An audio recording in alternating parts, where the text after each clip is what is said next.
कहाँ गायब था पूरा दिन? क्यों? देख, तेरे सारे रंग ढंग मैं जानता हूँ, समझा? गायब तो तू भी था, और तेरे रंग ढंग जिसने उड़ा रखे है ना, लगता उसी ने चाबी दी होगी जो ऐसे भौंक रहा है। प्रवीण, गोपाल तुम्हारा बड़ा भाई, ऐसे बात नहीं कर सकते तुम। क्यों? तेरा चापलूस है? कौन सी खुशबू सुंघाती है?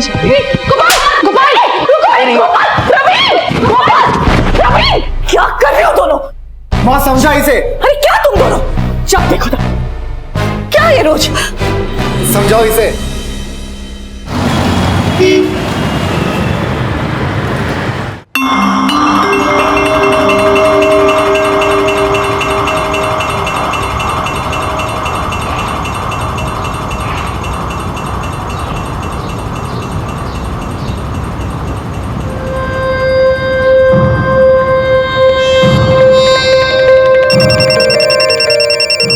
मैं एक मिनट आती हूँ। हाँ,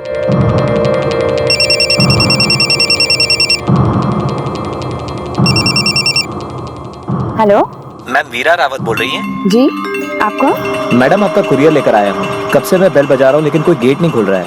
ओ भैया, मुझे तो पहुंचने में आधा घंटा लग जाएगा। आप एक काम कीजिए, उसे ना दरवाजे पे छोड़ दीजिए। मैडम, आपके साइन के बिना छोड़ नहीं पाऊंगा। एक काम कीजिए, आप आइए, मैं आपका वेट करता हूँ। अच्छा ठीक है, मैं आती हूँ। भैया आप प्रीतम करो।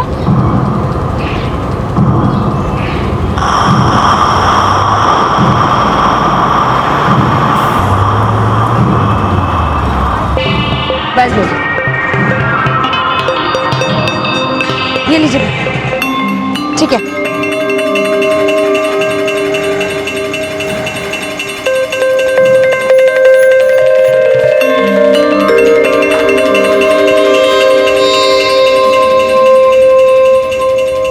कौन है?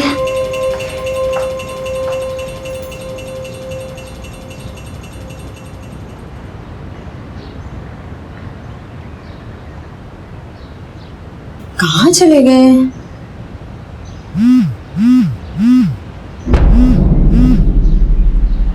हेलो। हाँ भैया, कहाँ पे हैं? मैं तो निकल गया मैडम, आपने आने में बहुत देर लगा दी। मैं सारा काम छोड़कर आपके लिए यहाँ पर आई और आप एक कॉल करे बिना ही मुझे चले गए। मैम सॉरी, मैं कल फिर आ जाऊंगा।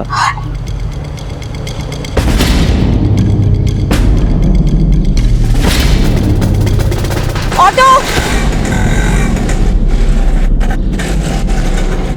चलो भैया।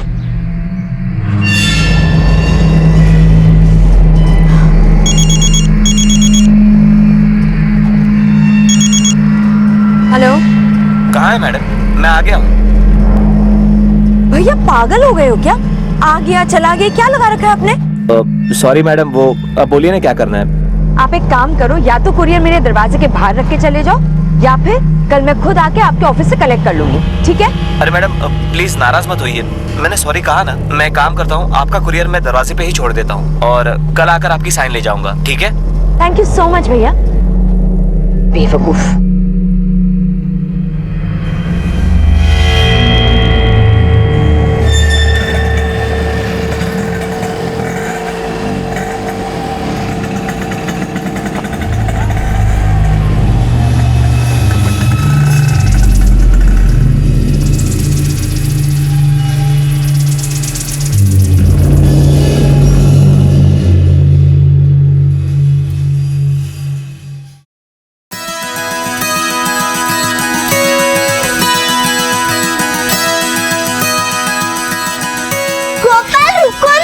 वीरा आजा, पकड़ मुझे।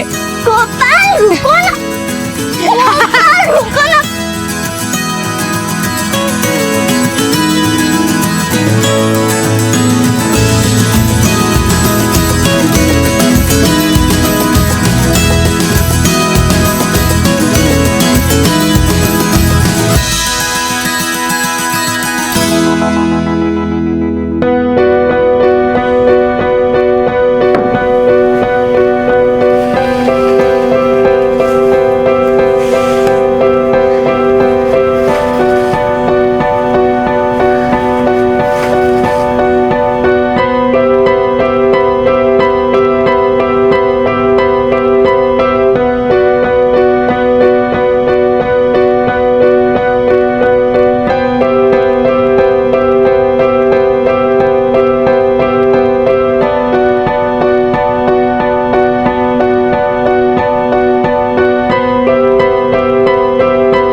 अगर कोई नाम ही किसी की मुस्कुराहट की वजह बन जाए तो जाहिर सी बात है कि सिर्फ नाम नहीं, वो इंसान भी दिल में खास जगह रखता है। वीरा और गोपाल बचपन से एक दूसरे को जानते थे, लेकिन गोपाल के नाम से भेजा गया एक कुरियर वीरा की जिंदगी का वो आखिरी तोहफा बन गया जिसकी कल्पना भी शायद वीरा ने कभी नहीं की होगी। पर वीरा को मारने की ये साजिश क्यों रची गई और गोपाल सक्सेना कौन था?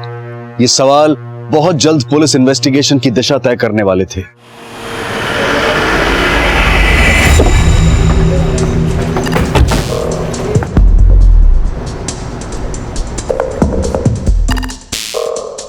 सर, लड़की का नाम वीरा है। ये पिछले 4 महीनों से यहाँ किराए पे रह रही थी।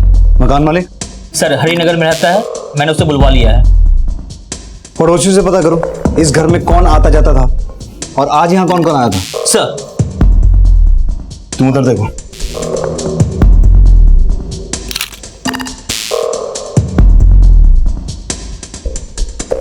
मोबाइल इंटैक्ट है। वैसे भी मोबाइल ब्लास्ट होता तो इतना डैमेज नहीं होता। किसी ने पर्पसली यहाँ पे कोई एक्सप्लोजिव रखा है। एक्सप्लोजन इतना बड़ा तो नहीं था, लेकिन किसी की जान लेने के लिए काफी था। और ये एक्सप्लोजन इस लड़की के बहुत नजदीक हुआ है। उसका आधा चेहरा ही उड़ गया। लेकिन किस एक्सप्लोजिव का इस्तेमाल किया गया होगा?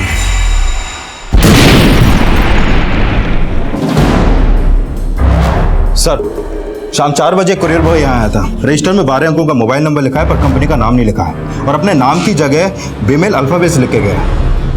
आंख बंद करके ड्यूटी करता है, देखता भी नहीं कोई क्या लिख रहा है। गलती हो गई साहब। चेहरा याद है? दिखता कैसा था? चश्मा और टोपी लगाए हुए था। टोपी तुझे पहना गया हो। सर, आस पड़ोस वालों ने भी उस कुरियर बॉय को नहीं देखा, पर एक लेडी ने बताया कि यहाँ घर के बाहर एक पार्सल रखा हुआ था। सर, बॉक्स के टुकड़ों पर एक्सप्लोजिव ट्रेसेस मिले। सर, ये इस घर के मालिक आकाश खुराना है। कुछ बता सकते हैं वीरा के बारे में? सर, वीरा बहुत अच्छी लड़की थी। 4 महीने में कभी किसी ने उसकी कोई शिकायत नहीं की। कहाँ की रहने वाली थी? करोल बाग के डॉक्यूमेंट दिए थे। इसका नेटिव एड्रेस दिल्ली का ही है, तो यहाँ किराए पे क्यों रहती थी? इस बारे में कभी पूछा नहीं। राकेश, इसकी फैमिली से कांटेक्ट करो। सर,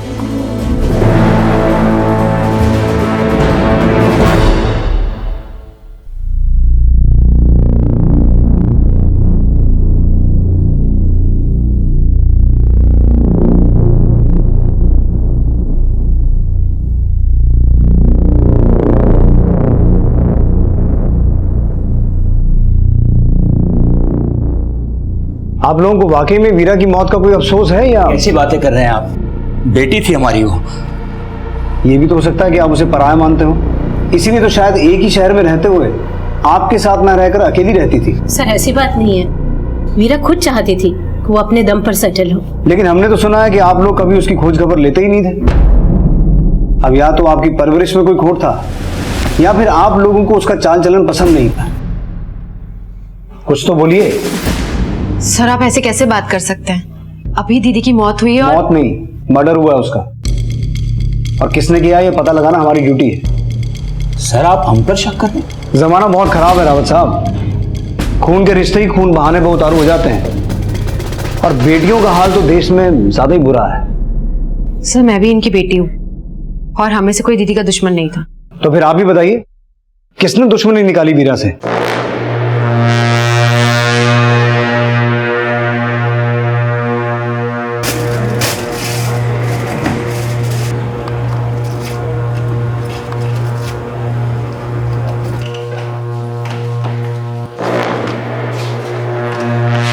अपनों की मौत का सुनकर या तो अपनों का खून खौल जाता है या फिर जम जाता है, लेकिन इनकी रगों में कोई हलचल नहीं हुई। बनावटी दुखड़ा रो गए। कहीं इनके और वीरा के रिश्ते में ऐसी कोई वजह तो नहीं जो वीरा की मौत की वजह बनी? लेकिन सर, वीरा के घर एक्सप्लोसिव भेजा गया। मर्डर करने का ये तरीका कुछ अजीब सा नहीं लगता सर? मर्डर करने का तरीका कितना भी अजीब क्यों ना हो, लेकिन उसकी कोई ना कोई वजह तो होगी। इनके पड़ोसियों से पता करो कि 4 महीने पहले ऐसा क्या हुआ था जो वीरा इनका घर छोड़कर अकेली रहने लगी। सर,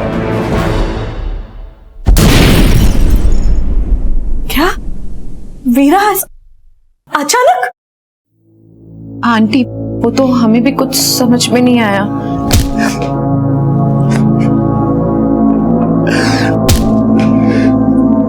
अनीता जी, हमें गोपाल और सोनाली की शादी को थोड़ा पोस्टपोन करना पड़ेगा। ऐसे माहौल में। क्यों?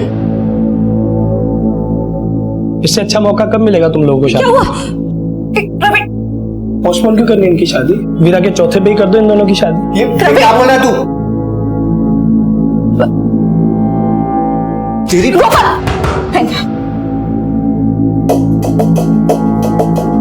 क्या वजह रही होगी वीरा की अपने पेरेंट्स से अलग होने की? वजह तो समझ में नहीं आई, लेकिन जब से वो गई तब से यहाँ पर उसे कभी देखा नहीं। वीरा को कभी खुश नहीं देखा सर। उसके घर वाले नौकरों की तरह पेश आते थे उससे। सोनाली सोनाली सोनाली क्या कर रही है? एक बार फिर लगा ले। और सुन, थोड़ा जल्दी कर, अंदर कपड़े भी तो पड़े हैं ना। उसके साथ ऐसा बर्ताव करने की वजह क्या थी?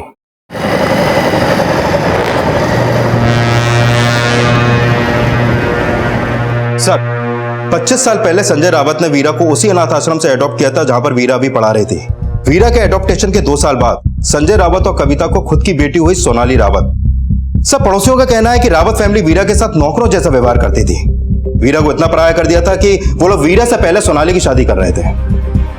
तो फिर हो सकता है राकेश कि वीरा के मर्डर की वजह वीरा का अपने पेरेंट्स से जायदाद में हक मांगना रहा हो, क्योंकि वो भले ही वीरा को पराया मानते थे पर कानूनी तौर पर तो वीरा उनकी बेटी ही थी ना। लेकिन सर, जहां तक वीरा के बारे में पता चला है उससे तो नहीं लगता कि वीरा को जायदाद का लालच रहा होगा।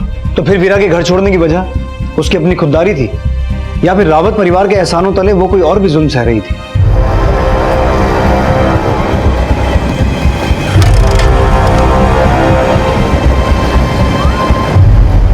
सर माना कि हमने वीरा को गोद लिया था, पर सोनाली और वीरा में हमने कभी कोई फर्क नहीं किया। लेकिन आपके पड़ोसियों का नजरिया तो कुछ और ही बयान करता रावत साहब।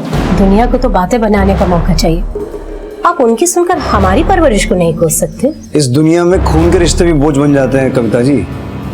तो फिर वीरा तो आपका खून थी ही नहीं। ऐसा नहीं है सर, हमने कभी वीरा दीदी को पराया नहीं समझा, बल्कि वही 4 महीने पहले हमें छोड़ के चली गई थी। कोई वजह तो होगी रावत साहब। सर वजह ही पता होती तो मना नहीं लेते उसे।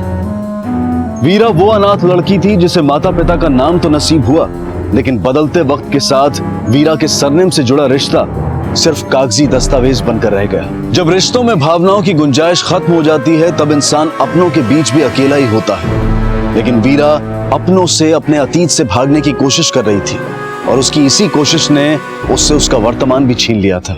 सर, फॉरेंसिक रिपोर्ट के मुताबिक जो केमिकल बॉम्ब बनाने में यूज किया गया वो मेडिकल कॉलेजेस के केमिस्ट्री लैब में अवेलेबल होते हैं। ये देखिए सर, कुरियर बॉक्स के जो टुकड़े हमें मिले हैं उस पर कुछ अल्फाबेट्स लिखे मिले हैं। वीरा की कॉल डिटेल्स सब प्रोसेस में है। देखो कोई क्लू मिलता है क्या? सर, NA शायद भेजने वाले का नाम हो सकता है। GOP, ये दोनों अल्फाबेट सेम फॉन्ट्स के लग रहे हैं। NA GOP क्या हो सकता है? या फिर GOP NA? कुछ गिनी चुनी इंफॉर्मेशंस और कुछ बिखरे हुए अल्फाबेट्स के जरिए पुलिस अपराधी तक पहुंचने की लीड तलाश रही थी और वीरा के फोन रिकॉर्ड से भी पुलिस ने कुछ और सूचनाएं जोड़ी थी। सर, हत्या वाले दिन वीरा को इस नंबर से 2 बार कॉल हुए। पहला 3:10 को और दूसरा 3:50 को, और 3:40 को वीरा ने भी इस नंबर पर कॉल किया था। किसका नंबर है ये? सर, ये फेक आईडी देकर खरीदा गया नंबर है और हत्या वाले दिन से बंद है। सर, मैंने वीरा के पिछले 4 महीने के कॉल रिकॉर्ड चेक किए तो पता चला कि गोपाल सक्सेना के नंबर से उसको अक्सर कॉल होते थे।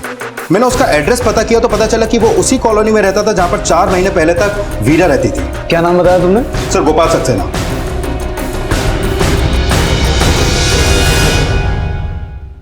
GOP NA,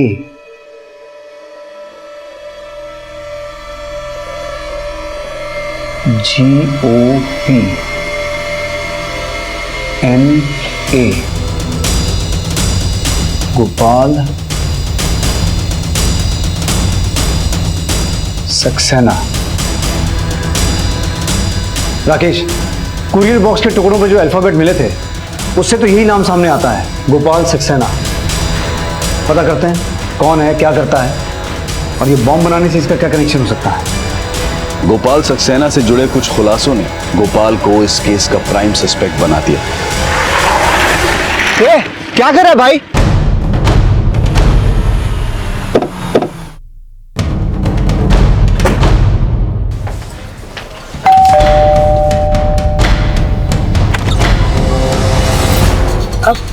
गोपाल सक्सेना को बुलाइए। जी वो तो घर पे नहीं है, लेकिन आप पूरे घर की तलाशी लो। जी कटे सामने से। सर, लेकिन बात क्या है? गोपाल ने ऐसा किया क्या है? वीरा को जानती हैं आप? वीरा, हाँ, सोनाली की बहन जिसका मर्डर हुआ। हमें शक है कि वीरा का मर्डर गोपाल ने किया है। नहीं सर, आपको कोई गलतफहमी हुई है। केमिस्ट्री का प्रोफेसर है ना आपका बेटा। जो बॉम्ब वीरा के पास भेजा गया था वो आपके बेटे के लिए बनाना बहुत आसान है। नहीं नहीं नहीं, ऐसा नहीं, मेरा गोपाल ऐसा नहीं है। और वीरा तो उसकी बचपन की दोस्त है, वो उसको क्यों मारेगा? सर, बॉम्ब से रिलेटेड कोई भी सामान यहाँ नहीं मिला। मैंने बोला ना सर, आप बेकार में गोपाल पर शक कर रहे हैं। सर, सिर्फ गोपाल सक्सेना ही नहीं बल्कि गोपाल सक्सेना का भाई प्रवीण सक्सेना भी वीरा को कॉल करता था। लेकिन हैरानी की बात यह है कि अपने पेरेंट्स का घर छोड़ने के बाद वीरा ना तो अपने पेरेंट्स के टच में थी और ना ही सोनाली के। गोपाल वीरा की बहन सोनाली से शादी करने वाला था। जब वीरा के घर वाले ही उसके टच में नहीं थे तो ये दोनों भाई वीरा से इतनी बातें क्यों कर रहे थे? पता करो, इन दोनों भाइयों का वीरा से मिलना जुलना भी था क्या? सर, हाँ सर, ये दोनों अक्सर वीरा को मिलने को आते थे।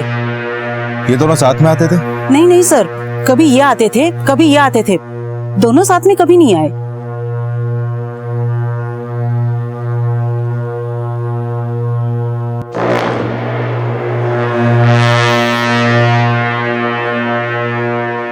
साहब, इन दोनों को यहाँ तो कई बार देखा पर इन दोनों को एक साथ कभी नहीं देखा साहब। अच्छा, उस दिन जो कुरियर लेके आया था इनमें से कौन था? याद नहीं साहब, अच्छे से देख नहीं पाया था। वीरा के अतीत से जो दो नाम सामने आए थे उनसे वीरा का करीबी रिश्ता था। गोपाल और प्रवीण वीरा को बचपन से जानते थे, लेकिन वीरा की अपने माता पिता और छोटी बहन सोनाली से कोई बातचीत नहीं थी। लेकिन वीरा, सोनाली, गोपाल और प्रवीण के रिश्तों में ऐसी कई वजहें थी जिनका खुलासा होना अभी बाकी था। और प्रवीण और गोपाल की मां इस बात से हैरान थी कि पुलिस उसके दोनों बेटों को वीरा मर्डर केस में सस्पेक्ट मान रही थी। हाँ सर, दोनों भाई बचपन से वीरा को जानते थे, वो दोनों वीरा से मिलते थे। उसका मतलब ये तो नहीं हुआ ना कि उन्होंने ही वीरा को मारा है? मारा नहीं तो दोनों अचानक गायब क्यों हो गए और दोनों ने फोन क्यों बंद कर रखा है? मैं खुद परेशान, मुझे नहीं पता। सर, अभी भी इंफॉर्मेशन आई है कि प्रवीण का फोन गुरुग्राम में बंद हुआ था और गोपाल के फोन की लास्ट लोकेशन धोला कुआं की थी। इन दोनों एरियाज में अपनी टीम्स भेजो और उन्हें कहो पूरा एरिया छान मारे। सर,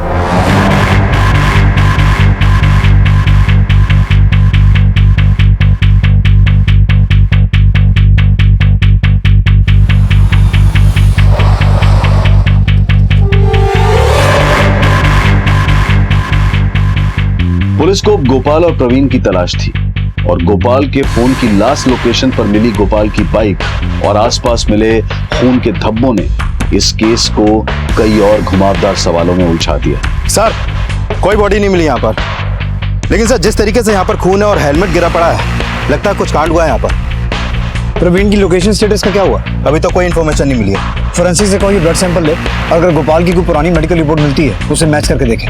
सर, पुलिस गोपाल तक पहुंचने के सिरे तो नहीं जोड़ पाई, लेकिन जल्द ही प्रवीण की तलाश खत्म हो गई।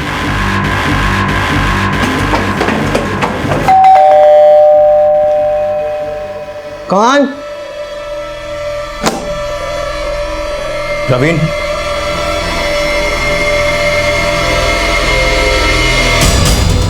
उठाओ सर। लॉकअप में उतारते तेरी। चल चल। आया तुझे होश या उड़ाऊं तेरे तोते? सर मैं नॉर्मल हूँ सर, होश में हूँ सर। मैंने ड्रग्स नहीं लिए, सिर्फ थोड़ी सी बियर पी थी सर। ये चोट कैसे लगी? क्या कांड किया?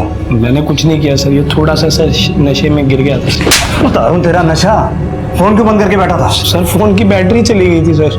वीरा के घर क्यों जाता था तू? तेरा अफेयर था उससे? सर मेरी इतनी अच्छी किस्मत कहाँ सर। वीरा मुझे सिर्फ अपना अच्छा दोस्त मानती थी सर। दिल तो उसने अपना गोपाल को दे रखा था, लेकिन गोपाल ने उसको धक्का दिया सर, सोनाली के लिए वीरा को छोड़ के। गोपाल कहाँ है? सर मुझे नहीं पता सर। गोपाल कहाँ है? सर मैं कसम से बोल रहा हूँ, मुझे नहीं पता गोपाल कहाँ है। वीरा को किसने मारा? तूने? यहाँ सर मैंने वीरा को नहीं मारा सर, और गोपाल में भी इतना बूता नहीं है कि वो उसको मार सके। वीरा के घर वाले ही सर उसके दुश्मन थे। वीरा के घर वालों का बस चलता तो वो कब का उसे मार देते सर। क्यों? उस प्रवीण की बात कर रहे हैं आप? उस पर तो मोहल्ले वाले भी यकीन नहीं करते, खुद उसकी मां यकीन नहीं करती सर, और आप उस पर भरोसा करके मुझ पे शक कर रहे हैं? सर एक नंबर का झूठा है, अय्याश है वो। पर रावत साहब, वो तो आपको अय्याश बता रहा है। नहीं बताया, नहीं बताएगा, नहीं बताएगा सर मुझे मत मारो सर, अगर मारना है तो उस कमीने उसके बाप को मारो जो उसे मोलेस्ट करता था सर। वीरा का बाप उसे मोलेस्ट करता था? जी सर। ये बात तुझे किसने बताई? वीरा ने? नहीं सर, मैंने अपनी आंखों से वो हकीकत देखी थी सर। वीरा, वीरा तू ठीक है ना? ठीक है ना? ठीक है ना?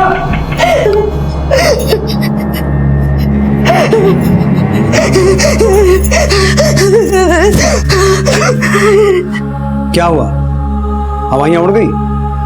उसकी इतनी मजाल कि वो मुझ पर ऐसे वाहियात और झूठे इल्जाम लगा रहा है। उसके इल्जाम सच्चे हैं या झूठे ही तो वीरा ही बता सकती थी, लेकिन वीरा तो इस दुनिया में है नहीं। इसलिए आप ही बताइए संजय साहब, वीरा के घर छोड़ के जाने की असली वजह यही थी? इंस्पेक्टर साहब, वो 2 साल की थी जब मैं उसे अपनी बेटी बनाकर घर लाया था। मैं इतना गया गुजरा भी नहीं हूं जितना आप सोच रहे हैं। जरा सोचिए, अगर ये वजह होती तो मेरी बेटी, मेरी पत्नी मुझे माफ कर देती। सर खोट खुद प्रवीण में है, वो बिना वजह हम पर आरोप लगा रहा है। वो आप पे आरोप क्यों लगाएगा? बार बार पूछने पर भी वो यही बोल रहा है कि वीरा के साथ ये सब हुआ है। सर खोट वीरा दीदी में भी था। प्रवीण जैसा बोल रहा है ऐसे पापा बिल्कुल भी नहीं है। साफ साफ बोलो, क्या कहना चाहती हो? सर बात यह है कि वीरा दीदी अडॉप्टेड थी और जब उसे ये बात पता चली तो वो इनसिक्योर हो गई। उसे लगा पापा से मुझसे प्यार करते हैं तो किसी ना किसी तरीके से उनका अटेंशन पाना चाहती थी। और जब उस रात मम्मा घर पर नहीं थी तो मैंने देखा कि ओहो, किसी को पता नहीं चलेगा। टेंशन लेने की क्या बात है? कैसी बातें कर रही हो तुम? यहाँ सिर्फ तुम और मैं हूँ और कोई भी नहीं। देखना कितना मजा आएगा। हाँ, मैं कह रही हूँ ना। क्या? पागल मैं नहीं, पागल तो आप हो जाओ। निकल, मैं कहता हूँ निकल यहाँ से।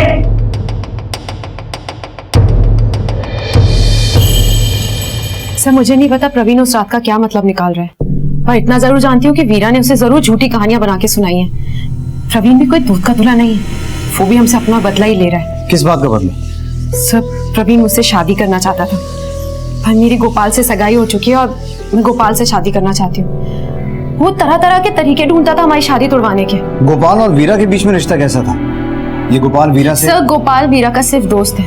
गोपाल मुझसे प्यार करते हैं। लेकिन गोपाल तो वीरा से सगाई के बाद भी मिलता था। सर क्योंकि वीरा दीदी उसे बुलाती थी और गोपाल उन्हें सिर्फ दोस्त मानता है, उससे ज्यादा कुछ नहीं। मेरी और गोपाल की शादी होने वाली है। लेकिन गोपाल अपने घर पे भी नहीं है, उसका मोबाइल भी स्विच ऑफ है। गोपाल है कहाँ? मुझे भी नहीं पता, इस बात की तो फिक्र मुझे भी हो रही है कि प्रवीण ने उसे भी नुकसान ना पहुंचाया हो। क्या कर रहा है भाई? इनमें से कौन सच्चा है कौन झूठा है उसका तो कोई एविडेंस नहीं है, but I am sure Rakesh, Veera की हत्या का गोपाल से कोई ना कोई लेना देना है। सर मुझे लगता है इन सबके पीछे सर, गोपाल की बाइक के पास जो ब्लड ड्रॉप्स मिले थे वो गोपाल के पुराने मेडिकल रिपोर्ट मिल के ब्लड सैंपल से मैच करते हैं। अगर वो खून गोपाल का है तो गोपाल पर अटैक कौन करवा सकता है? गोपाल कहाँ है? गोपाल कहाँ है? मुझे क्या पता, जब मैं गया था तब यही तो था। और ये रावत जी पर क्या आरोप लगाए तूने? तू बोलेगा कुछ? चाहता क्या है तू? तू क्या समझता है तेरे ये सब करने से सोनाली तुझसे शादी कर लेगी? मैं तो चाहता हूँ कि वो गोपाल से भी शादी ना कर सके। एक नंबर की लोमड़ी है वो। प्रवीण तू माँ हमेशा मुझ पे क्यों गुस्सा करती हो? गोपाल मेरा भाई है, मैं जो भी करता हूँ उसकी भलाई के लिए करता हूँ। खैर मुझे नहीं पता कि आप ये बात कभी समझ पाएंगे या नहीं। ढूंढ के लाता हूँ आपके लाडले को।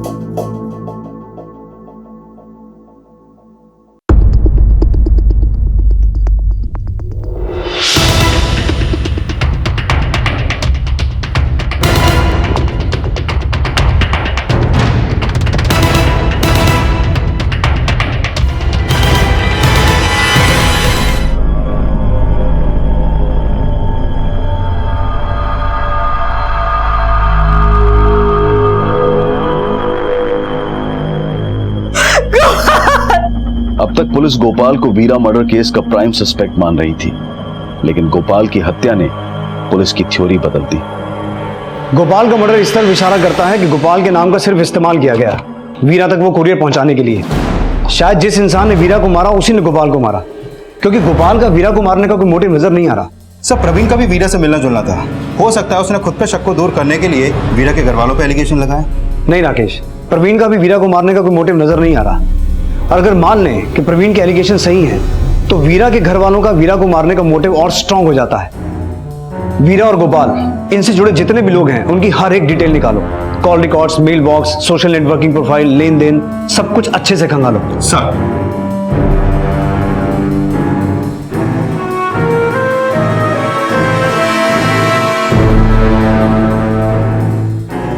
ये केस हर पड़ाव पर नई चुनौतियां सामने रख रहा था। सस्पेक्ट कई थे, लेकिन पुलिस ऐसे सबूत जुटाना चाहती थी जो अपराधी को बचाव का मौका ही न दे। लेकिन इन्वेस्टिगेशन के दौरान गोपाल से जुड़े एक और अपराध का जिक्र सामने आया। सर, पिछले 6 महीने तक गोपाल गुड़गांव के एक जेनेट इंस्टीट्यूट में केमिस्ट्री टीचर था। करीब 10 महीने पहले गुड़गांव में उसके ऊपर एक जानलेवा हमला हुआ।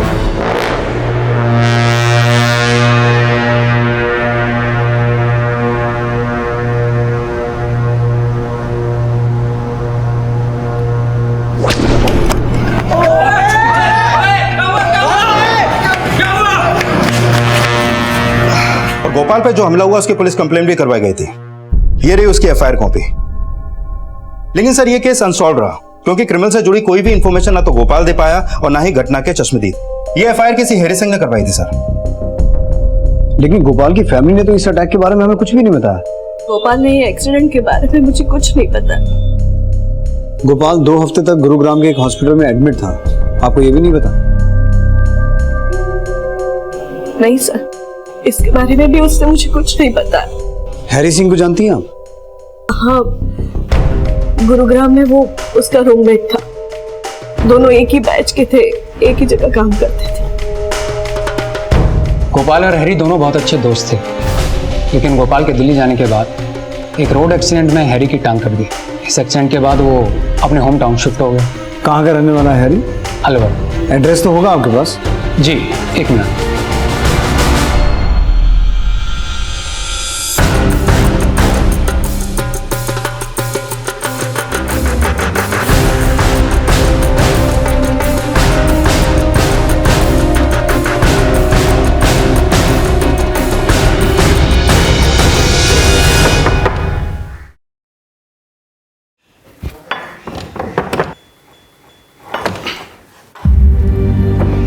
हैरी। जी बोलिए।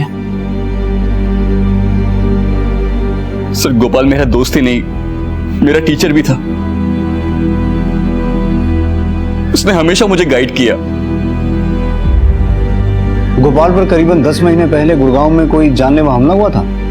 जी हाँ, पूरी रात उसको होश नहीं आया था और अगली सुबह जब मैं उससे मिला तो उसने मुझसे प्रॉमिस लिया कि मैं उसकी माँ को कुछ ना बताऊं। वो उन्हें दुखी नहीं करना चाहता था। किसने करवाया होगा वो अटैक? सर, ये तो मैं नहीं कह सकता,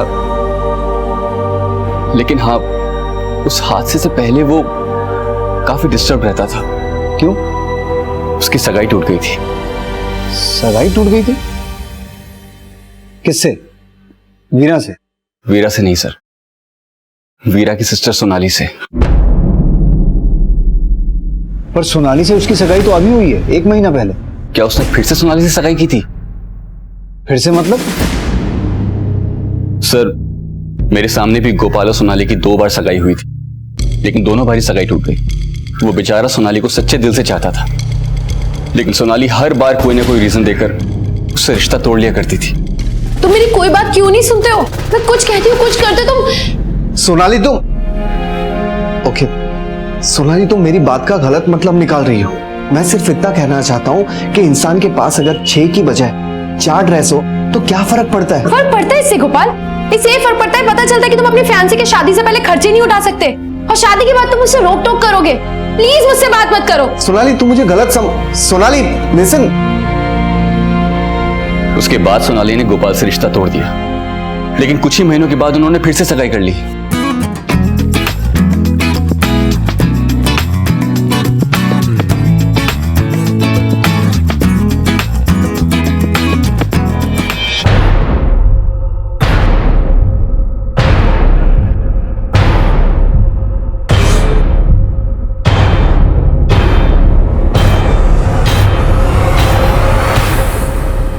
सोनाली, I'm sorry, मैंने जानबूझ के। What do you mean मैं जानबूझ के गोपाल? अभी अपनी फियांसे का वेट नहीं उठा सकते तुम। शादी के बाद अपनी बीवी की प्रॉब्लम्स कैसे हैंडल करोगे? तुमसे कुछ नहीं होगा। सोनाली मेरी बात सुनो। कोई बात नहीं सुनी गोपाल। सोनाली मेरा पैर फिसल गया था सोनाली। सर इतनी छोटी सी बात पर सोनाली ने फिर से गोपाल से रिश्ता तोड़ दिया, और मैं तो हैरान हूं जानकर कि गोपाल ने तीसरी बार सोनाली से सगाई क्यों की।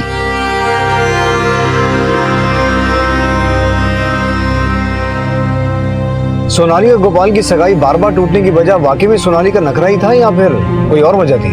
सर कहीं ये वजह वीरा से तो नहीं जुड़ी थी? वीरा की हत्या में सोनाली से जुड़ी इंफॉर्मेशन को खंगाला गया और इन सारे खुलासों ने इस केस में कई और एंगल खड़े कर दिए, और वीरा और सोनाली से जुड़े एक राज ने इस केस को एक नई दिशा दी। सर वीरा के घर छोड़ने के दौरान सोनाली ने वीरा को एक मेल भेजा था, ये देखिए सर। अगर तुमने मेरा सीक्रेट गोपाल को बताया तो मैं तुम्हारा सीक्रेट सबको बता दूंगी। हो सकता है राकेश कि सोनाली वीरा को संजय और वीरा के रिलेशन के बारे में वार्न कर रही थी,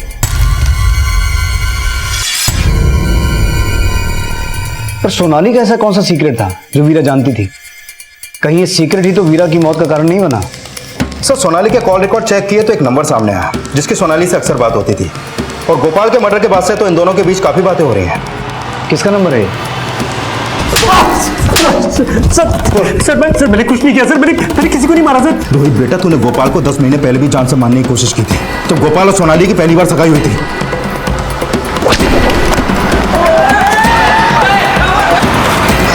सर मेरा रोहित के साथ कोई अफेयर नहीं था, वो मेरा सिर्फ दोस्त है। लेकिन ये भी सच है कि तुम गोपाल से शादी नहीं करना चाहती थी, इसलिए 2 बार उसे सगाई तोड़ी, तीसरी बार नहीं तोड़ पाई तो रोहित के साथ मिलकर गोपाल का मर्डर कर दिया। नहीं सर, ऐसा कुछ नहीं सर। मुझे इस बारे में कुछ नहीं पता सर। तो 18 अगस्त 2015 को दिल्ली से गुरुग्राम क्या करने गया था तू? सर मुझे तो ये भी नहीं पता कि गोपाल पर पहला हमला कब हुआ, तो आप कैसे कह सकते कि रोहित ने मेरे कहने पर उसे मारने की कोशिश की, जबकि मैं रोहित को इतने अच्छे से नहीं जानती। अगर तुम रोहित को इतने अच्छे से नहीं जानती तो तुम्हारे नाम से दिए हुए गिफ्ट रोहित के घर कैसे पहुंचे? सब बता दो सर।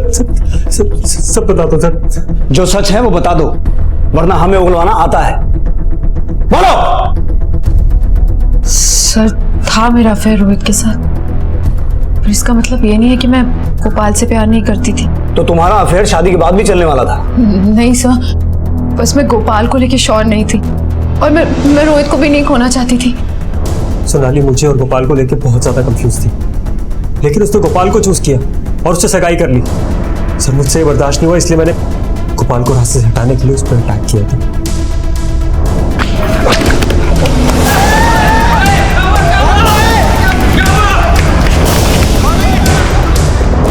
सोनाली ने 2 बार गोपाल से सगाई तोड़ने के बाद भी तीसरी बार भी उसे ही चूज किया, इसलिए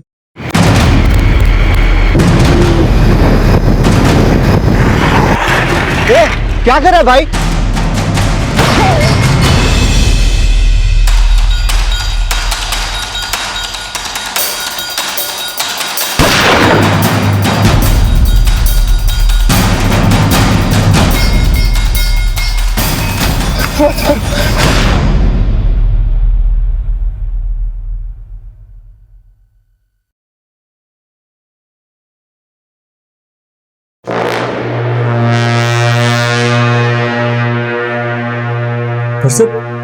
सोनाली ने कभी मुझे गोपाल का मर्डर करने के लिए नहीं कहा। पर वीरा का मर्डर करने के लिए तो बोला होगा ना? नहीं सर, वो वीरा को क्यों मरवाएगी? क्योंकि वीरा को पता चल गया था कि गोपाल से सगाई के बावजूद तुम रोहित से चक्कर चला के बैठी हो। तो ये सच है कि वीरा को मेरे और रोहित के बारे में पता चल गया था, पर इसका मतलब ये तो नहीं है कि मैंने रोहित से वीरा और गोपाल के मर्डर की बात की थी।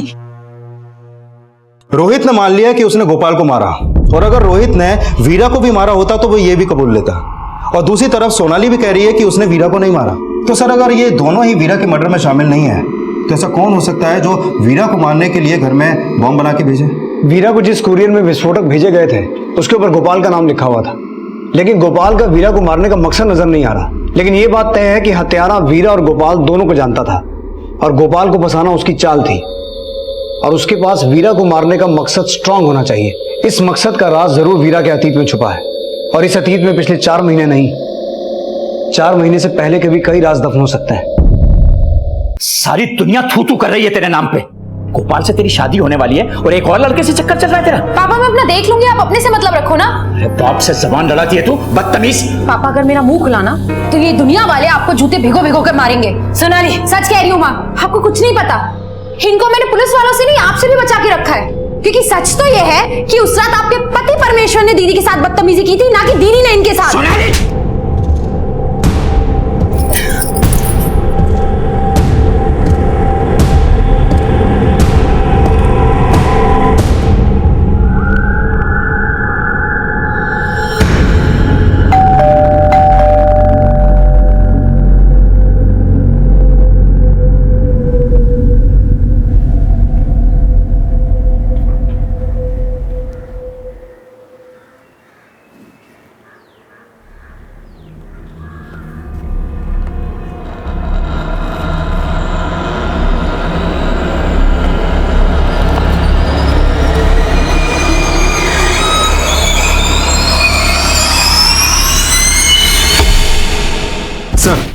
वीरा का एक पुराना नंबर था जिस पे हैरी सिंह अक्सर कॉल करता था, और 4 महीने पहले तक वीरा का एक पुराना ईमेल आईडी भी था।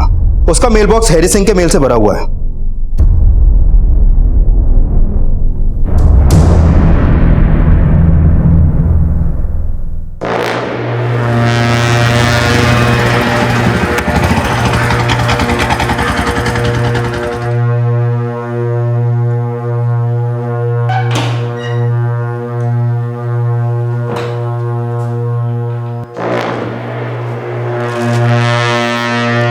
क्यों हरी बाबू, बॉम्ब घर में ही बना लेते हो?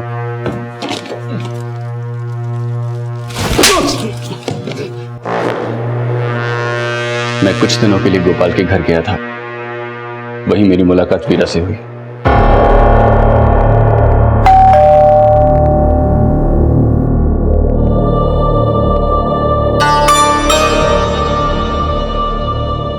वीरा को देखते ही मुझे उससे प्यार हो गया था।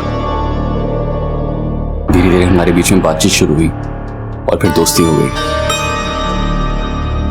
और एक दिन मैंने उसे प्रपोज कर दिया। लिसन वीरा, मैं तुमसे कुछ कहना चाहता हूँ। हाँ बोलो। I love you.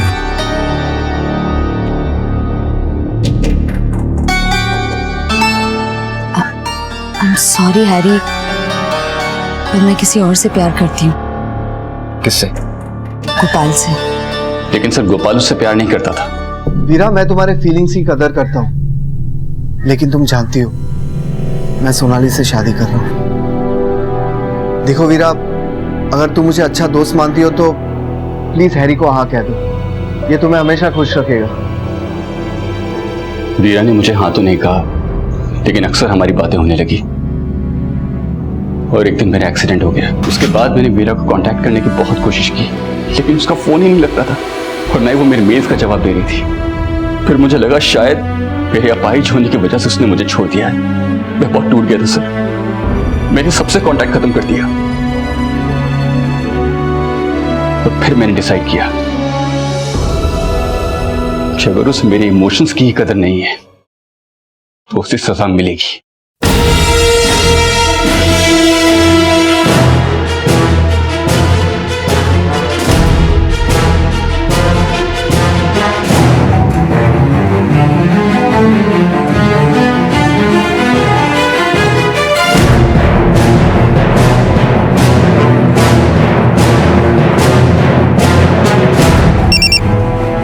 Hello ma'am, वीरा रावत बोल रही हैं? जी, आप कौन? मैडम, आपका कोरियर लेकर आया।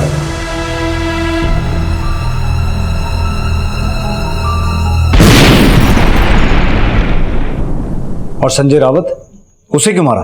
क्योंकि वीरा की मौत के बाद मुझे पता चला कि उसका बाप संजय रावत उसे मोलेस्ट करता था, जिसकी वजह से परेशान होकर उसने अपने सारे कॉन्टैक्ट्स खत्म कर लिए थे। और शायद यही कारण रहा होगा कि उसने मुझसे भी कांटेक्ट खत्म कर दिया। अब मैं अपनी गलती तो नहीं सुधार सकता था, तो वीरा की आत्मा को शांति देने के लिए मैंने उसके बाप को ही मार दिया।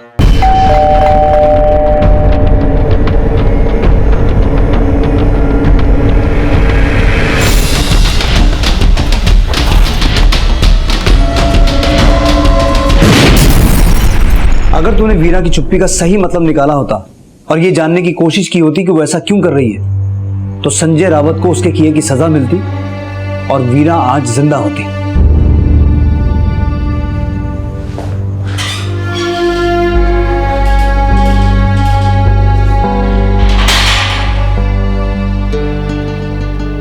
कई बार झूठ हम पर इतना हावी हो जाता है कि सच की अहमियत ही खत्म हो जाती है। लेकिन जब आंखों से झूठ की पट्टी खुलती है तो कभी कभी हमारा पछतावा भी श्राप बन जाता है। गोपाल रुको ना, वीरा आजा पकड़ मुझे। गोपाल रुको ना, गोपाल रुको ना प्लीज गोपाल। अरे वीरा धीरे बेटा, अरे गिरना नहीं। बढ़ती उम्र के साथ अपनी मासूमियत को संभाले रखना आसान नहीं होता, क्योंकि हमें ये गलतफहमियां जकड़े रहती हैं कि दुनिया में भोलापन नहीं चालाकियां बिकती हैं। और बढ़ती उम्र के साथ कभी कभी हम इतना बदल जाते हैं कि हमें इंसानियत एक टूटा खिलौना और ईमानदारी एक झूठ लगता है।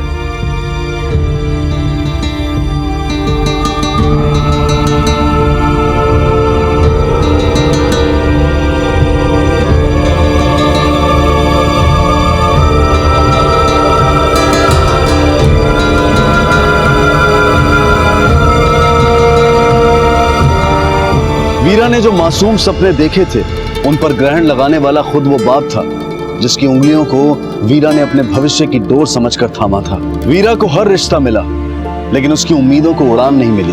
गोपाल के प्यार को उसने अपनी जिंदगी की वजह तो बनाना चाहा, लेकिन उसकी नियति ने उसकी आशा को निराशा से भर दिया और एक सरफिरे आशिक ने उससे उसकी जिंदगी भी छीन ली। इस बात का हम सिर्फ अफसोस ही कर सकते हैं, लेकिन बेहतर यह होगा कि हम इतने सतर्क जरूर हों कि हमारे आसपास कोई संजय रावत या कोई हैरी सिंह किसी मासूम को अपने अपराध का शिकार न बना पाए। अब मैं अनूप सोनी आपसे विदा लेता हूं, फिर मुलाकात होगी अगले एपिसोड में एक और चौंका देने वाले केस के साथ। तब तक अपना और अपने परिवार का ख्याल रखें और देखते रहें क्राइम पेट्रोल डायल 100। सबक एक को, सीख हम सबको। जय हिंद। नवीन लग्न झालंय का? 4 महिने पूर्ण झाले। खूप छान. काय नाव आहे? हमारे में इनका नाम नहीं लेते। अगं बाई नको सांगू, खूप लाजतेस हा? पहले तो मेरे परिवार वाले मान नहीं रहे थे, पर इन्होंने मना लिया। अभी मैं इन्हीं के ही घर जा रही हूँ पहली बार। बरं आहे।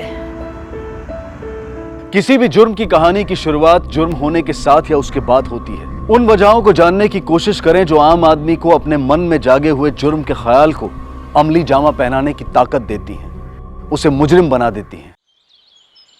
हाँ ठीक है, मैं भी चलूंगा आपके साथ। हाँ चलो आप।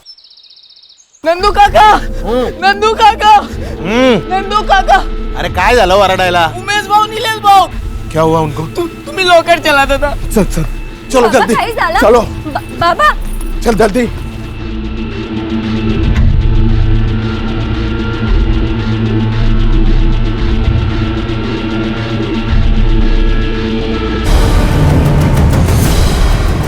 निलेश, उमेश, उमेश, उमेश, निलेश, निलेश, निलेश, उमेश, उमेश, उठना रे, उठो, अरे उठाओ इनको उठाओ।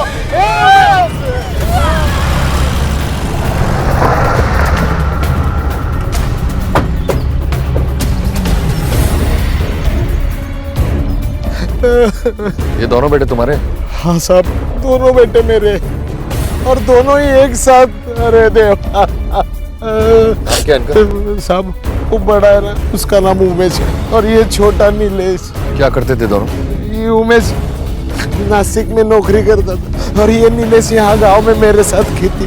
अब कुछ दिनों में मैं मेरी खेती का बंटवारा करने वाला था, उन दोनों को दे देने वाला था, पण बघा काय झालं। किसी से कोई दुश्मनी? किसी की दुश्मनी नहीं थी हमारे साथ, ना मेरी ना मेरे बच्चों की। मोबाइल तो होंगे ना दोनों के पास? हाँ साहब। नंबर याद है? नहीं साहब, घर पर लिख कर रखा है।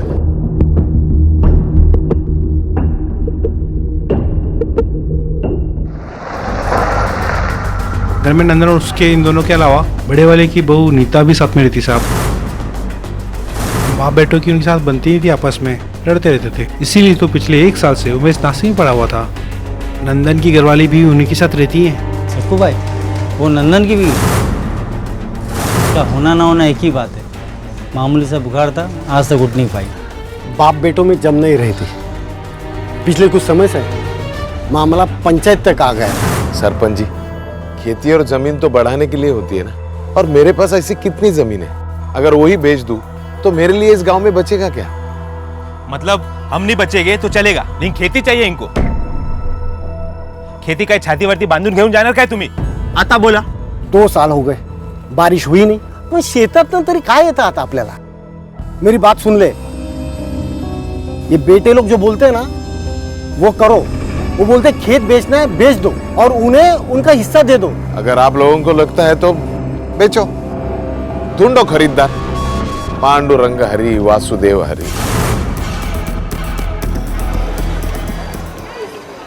काहे दादा, और कितना टाइम लगेगा? आधा घंटा और। जल्दी करिए दादा।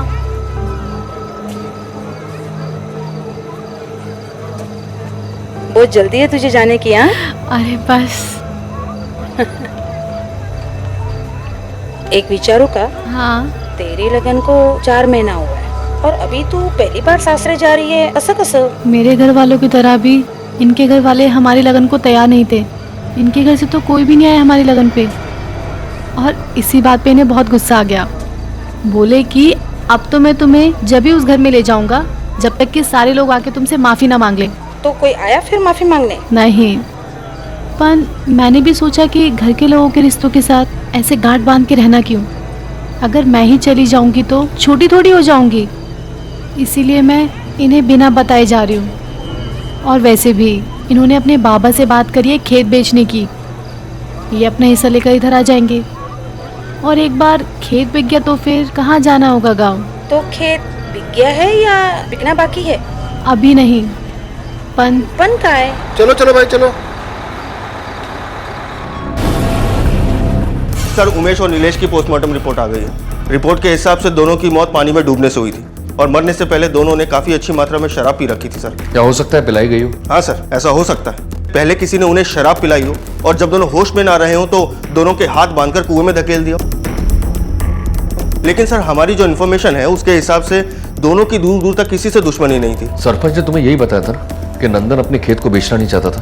हाँ सर। हो सकता है यही कारण हो कि उसने अपने बेटों को मारा हो। लेकिन सर, एक बाप अपनी जमीन बचाने के लिए अपने 2 जवान बेटों का खून कर सकता है, क्योंकि जिस दौर में हम जी रहे हैं ना, वहां कुछ भी हो सकता है। बहुत झगड़े चल रहे थे तुम में और तुम्हारे बेटों में, आखिर वजह क्या थी? वो दोनों जमीन बेच के अपना अपना हिस्सा चाहते थे। देखा जमन है?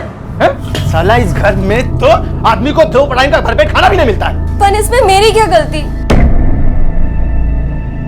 वो नीलेश भाऊ दासू भाऊ को लेकर आ गए थे, उन्होंने भी खाया इसलिए खाना कम पड़ गया। चुप। बस मैं मेरी क्या? एकदम चुप। खबरदार उसके ऊपर हाथ उठाया तो तेरी बीबी है ना। ये तेरा क्या रोज का नाटक चल रहा है रे? मेरी लुगाई है, मैं चाहे जो करेगा। आपको क्या लेना देना इससे? कितनी बार बोला है ये घर बेचो, जमीन बेचो, मेरे हिस्से का पैसा दो और छुट्टा करो, लेकिन नहीं, आपको तो मरने के बाद इसे छाती पर लेकर जाना है। तेरा दिमाग सटक गया है क्या रे? अरे घुमा फिरा के जमीन पर आता है। वो जमीन मैं बेचने वाला नहीं हूँ, मरने के बाद छाती पे लेके जाऊंगा। क्या करेगा तू? काय करणार रेस तू? नहीं, काय करणार? काय करणार? उनको अपना धंधा करना था साहब, लेकिन उस जमीन पे मेरा बहुत लगाव था, इसलिए वो जमीन मैं बेचना नहीं चाहता था, और उसी वजह से मुझे ये रास्ता निकाला तुमने अपनी जमीन बचाने का। आपको लगता है मैंने मेरे बेटों को मारा है? क्या बोलता है साहब तू भी? भला एक बाप अपने बेटे को क्यों मारेगा, वो भी जमीन के लिए?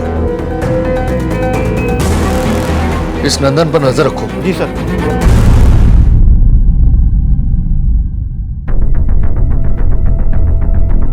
ये कौन है? सक्कू भाई, नंदन की बीवी। ऐसे ही पड़ी है 7 सालों से बिस्तर पर। इसका ख्याल कौन रखता है? खुद नंदन सर।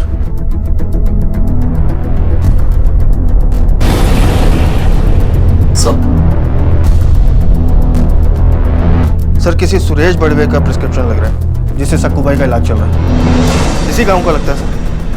चल तो सकती नहीं है, तो इलाज कैसे चल रहा है? डॉक्टर बड़वे खुद आके इसका इलाज करते हैं, हफ्ते में 2 दिन।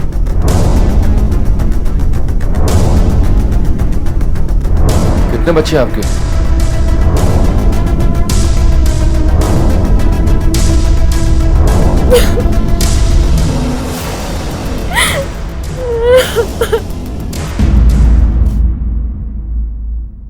अब उसको बच्चा क्यों नहीं हो रहा ये मेरे को कैसे पता होगा साहब, लेकिन हाँ वो बेचारी बहुत कोशिश करती थी कि उसकी गोद भरे, इसलिए वो उमेश को रोज टोचन देती थी। चले कुटे अस्पताल। वो डॉक्टर ने कहा था ना कि आपकी कल जांच। तेरे को कुछ नहीं बोला था तो आज तू फिर शुरू हो गई।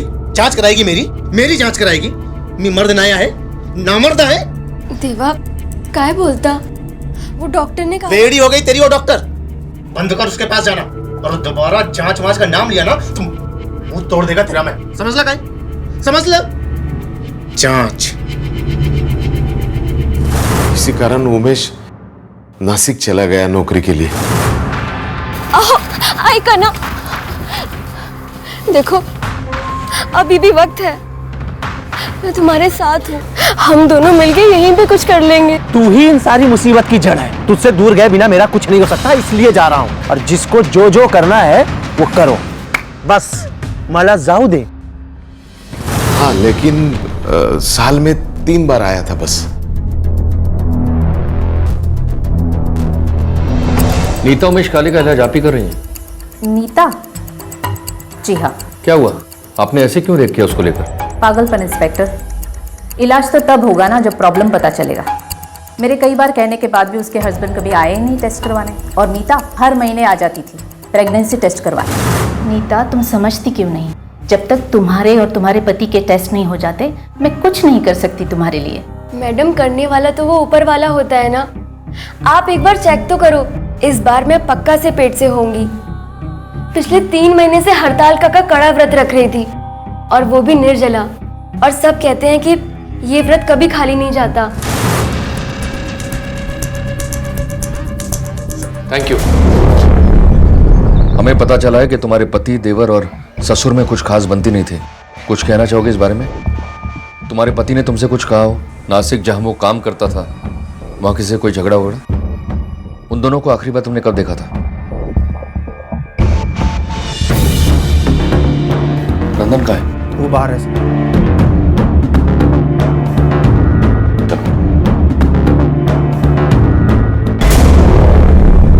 उमेश साल में सिर्फ 2 या 3 बार गांव आया था, जबकि नीता हर महीने अपना प्रेगनेंसी टेस्ट कराने जाती थी। कहीं ऐसा तो नहीं कि बच्चे के खातिर उसने किसी से रिश्ता बनाया हो और ये बात उमेश और नीलेश को पता चल गई हो, और इसलिए उसने अपने आशिक के साथ मिलकर उनका खून करवा दिया। सर अगर नीता ने घर से बाहर पाँव निकाला होता तो इस बात की गांव में हवा जरूर होती। बहुत छोटा सा गांव है सर, ऐसी बातें गांव में कहाँ चुपती हैं।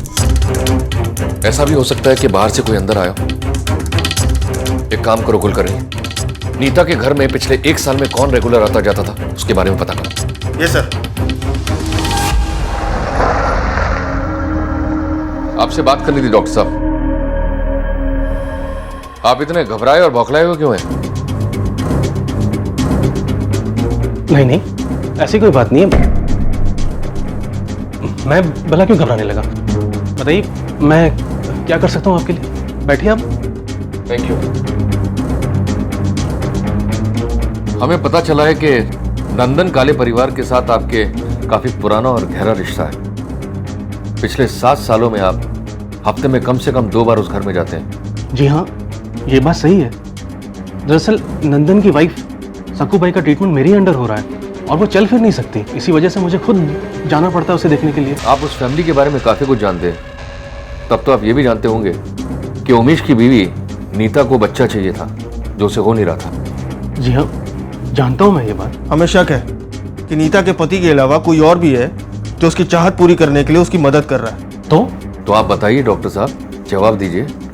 आपका उस घर में बड़ा रेगुलर आना जाना था, कहीं वो आप ही तो नहीं? ये आप क्या कह रहे हैं इंस्पेक्टर साहब? देखिए, मेरी आपसे रिक्वेस्ट है कि आप मुझे इस मामले से दूर रखिए। मैं एक डॉक्टर हूँ और ये एक छोटा सा गांव है, और अगर ये बात यहाँ फैल गई तो आप ये सोच भी नहीं सकते कि मेरी प्रैक्टिस पर इसका क्या असर पड़ेगा। डॉक्टर साहब, ये मामला कोई छोटा मामला नहीं है, दोहरे कत्ल का मामला है। देखिए इंस्पेक्टर साहब, मेरा ना तो उस नीता से कोई रिश्ता है, ना मैंने उन दोनों भाइयों को मारा है, बल्कि परसों रात एक कॉम्प्लिकेटेड केस आ जाने की वजह से मैं अपने घर भी नहीं जा पाया हूँ। आपको मेरी बात पे यकीन नहीं है तो आप मेरे स्टाफ से पूछताछ करके देख लीजिए। वो तो हम करेंगे ही, आपको बताने की जरूरत नहीं है। चलो। सर आपको क्या लगता है ये डॉक्टर सच बोल रहा है? पता नहीं, लेकिन कुछ तो है जो छुपा रहा है, उस पर नजर रखो। सर हेलो, हाँ माने बोला। अच्छा ठीक। सर नासिक पुलिस का कहना है कि उमेश ने एक कंप्लेंट फाइल की थी। उसका कहना है कि उसके ऊपर किसी ने जानलेवा हमला किया था। हेलो, पुलिस आई थी, अभी गए हैं वो लोग, आने वाले 10 दिन तक कुछ भी नहीं। फोन भी मत करना मुझे, कोई कांटेक्ट नहीं।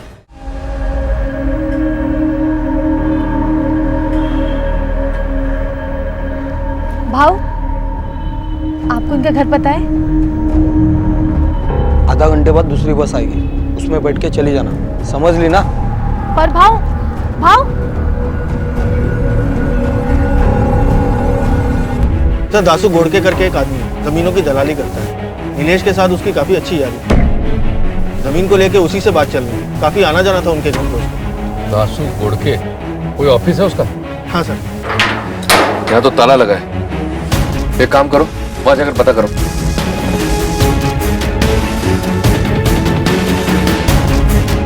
ऑफिस वाले कह रहे हैं कि ये दुकान परसों से बंद है।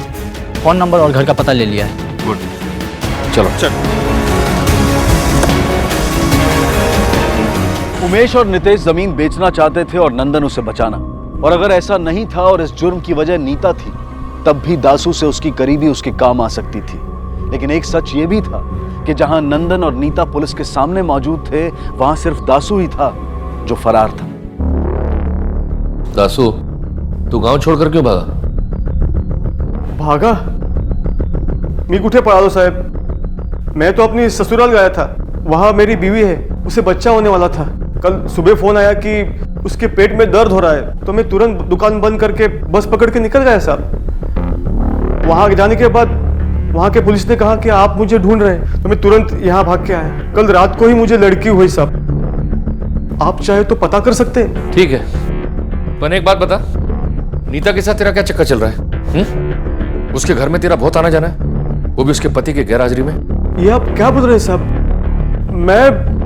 मैं तो बकरी की तरह मैं क्या कर रहा है? हाँ? उमेश की पत्नी नीता हर महीने डॉक्टर के पास जाती है, ये पता करने के लिए कि वो मां बनने वाली है नहीं। घर से वो बाहर निकलती नहीं, और तेरा उस घर में बहुत आना जाना है, और कुछ ज्यादा ही है।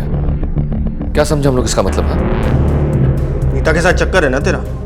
हाँ, घर आता जाता है तू उसके, और ये चक्कर उमेश को पता चल गया, इसलिए तूने उसको मार दिया, साथ में अपने दोस्त नीलेश को भी। क्या किया तूने उसके साथ? अकेले मारा या नीता भी साथ में थी तेरे? मैंने मारो नीलेश और उमेश को। मेरा रिश्ता था नीता के साथ। ये आप क्या बोल रहे हैं साहब? खाली एक दिन हुआ है साहब मुझे बच्ची होके। उसकी कसम खा के बोलता हूँ साहब, ये सब झूठ है। नीता मेरी बहन की तरह थी साहब। हर भाई बीच के दिन वो मुझे राखी बांधती थी। कोई अपने बहन के साथ रिश्ता बनाता है क्या साहब? और अपने बहन के आदमी को कोई मारता है क्या साहब? मुझे तो यहाँ के पता चला कि उमेश और नीलेश नहीं रहे।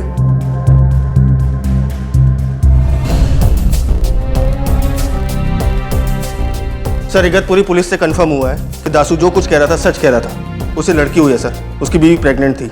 कल से वो उसी के पास था सर। अच्छा, नंदन की क्या खबर है? सर उसकी कोई खबर नहीं, लेकिन 24 घंटे के लिए मैंने उसके पीछे एक कांस्टेबल लगा दिया है। सर उसने अभी तक कोई ऐसी हरकत नहीं की जिसकी वजह से उसके ऊपर शक किया जा सके।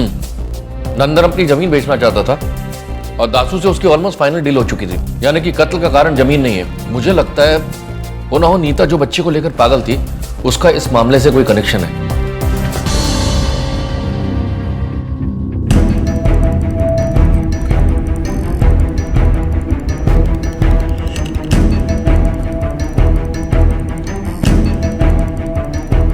उमेश पर नासिक में हमला हुआ, हो सकता है कि उसके कत्ल के तार नासिक में जुड़े हों। लेकिन सर उमेश के साथ नीलेश का भी कत्ल हुआ, जो कि कभी नासिक गया ही नहीं। हाँ, ये एक बहुत इंपॉर्टेंट पॉइंट है। एक काम करो, नासिक पुलिस को कांटेक्ट करो और पूरे मामले की जानकारी लो। हो सकता है कि दोनों मामले एक दूसरे से जुड़े हों। सर उमेश की फोटो लेकर एक औरत उसे गांव में ढूंढ रही है। कौन हो तुम? क्या चाहिए? देखिए, मैं अपने पति को ढूंढ रही हूँ। किसी ने बताया कि वो इसी घर में रहते हैं। ये देखिए, ये फोटो, ये मेरे पति हैं। आप इन्हें बुला दोगी?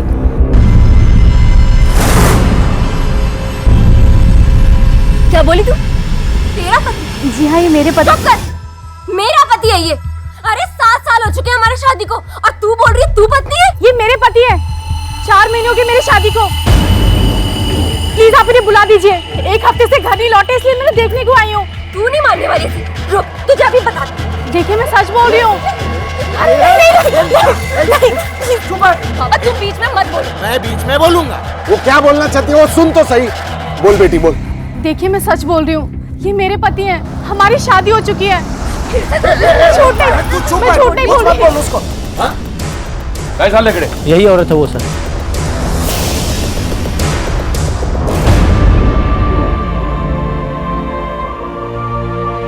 मार डाला किसने और क्यों?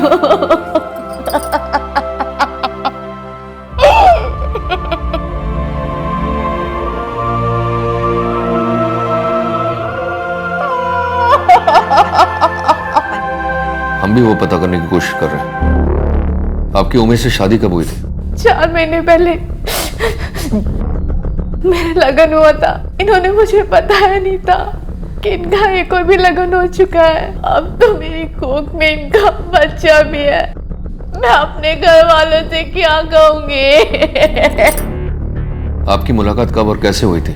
मेरे आई बाबा लंच हाउस चलाते हैं नासिक में।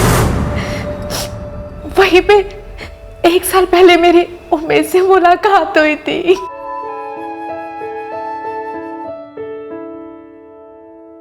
आराम से। क्या हुआ?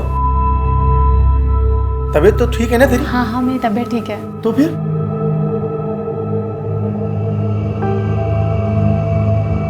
आपकी अमानत मेरे पेट में है। सच्ची? हाँ। देख, तू मजाक नहीं कर रही है ना मेरे साथ? नहीं। मैं सच में पापा बनने वाला हूँ। मुझे लगा वो ये बात सुन के घबरा जाएंगे। हो सकता है वो मुझे छोड़ देंगे, पर नहीं सर, वो तो बहुत खुश हो गए थे। पर मुझे नहीं पता था वो मुझे इतना बड़ा धोखा दे देंगे। देखिए, आप अभी नासिक वापस चले जाइए। अभी इन्वेस्टिगेशन चल रही है। जैसे ही कुछ पता लगता है हम आपको बताएंगे। एक काम करो, इन्हें बस स्टॉप तक छोड़कर।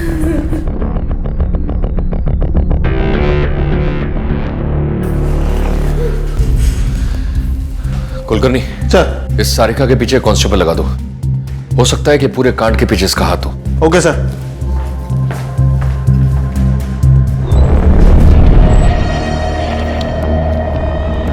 ये रहा बस स्टॉप। कुछ देर के बाद बस आएगी, आप चले जाना।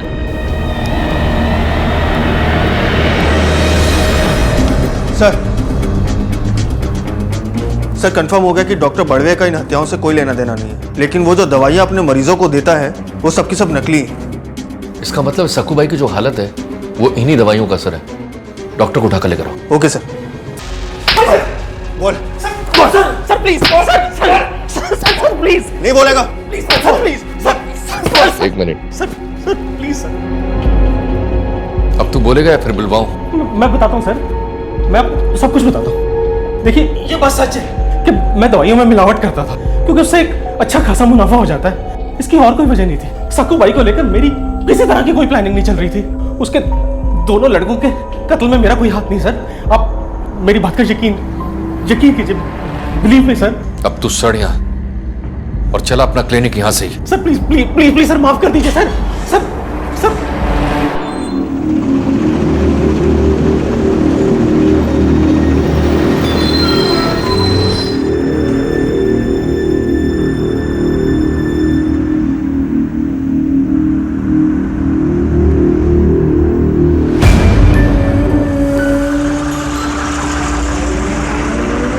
पुलिस थाने गया था तेरे बारे में पूछताछ करने के लिए। एक हवलदार ने मुझे बताया कि सच में उमेश ने तेरे साथ शादी की है और तेरी कोख में उमेश का बच्चा पल रहा है। चल बेटी चल, अपने घर चल। मेरा बच्चा उमेश नहीं रहा तो क्या हुआ, लेकिन उसका बच्चा तेरी कोख में पल रहा है ना। बेटी चल, अपने घर चल। ला चल।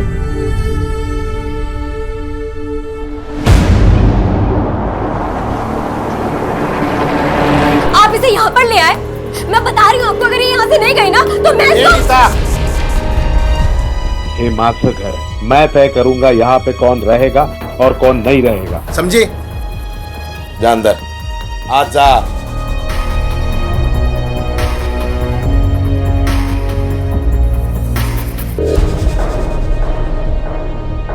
देखो, हम जानते हैं तुम्हारा जाति मामला है, इससे हमारा कोई लेना देना नहीं है। हमें खबर मिली थी कि तुम इसे यहाँ लेकर आए हो, इसके साथ कुछ गलत ना हो, बस हम ये देखने आए थे। एक बात और, डॉक्टर बड़वे को हमने नकली दवाइयों का धंधा करते हुए पकड़ा है।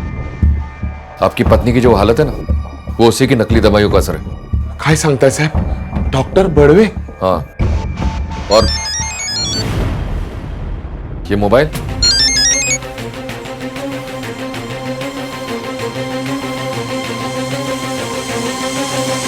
नीता के पास भी मोबाइल था, क्यों नहीं बताया? नीता की आई और कुछ रिश्तेदार आए थे, शायद उनमें से किसी ने दिया होगा।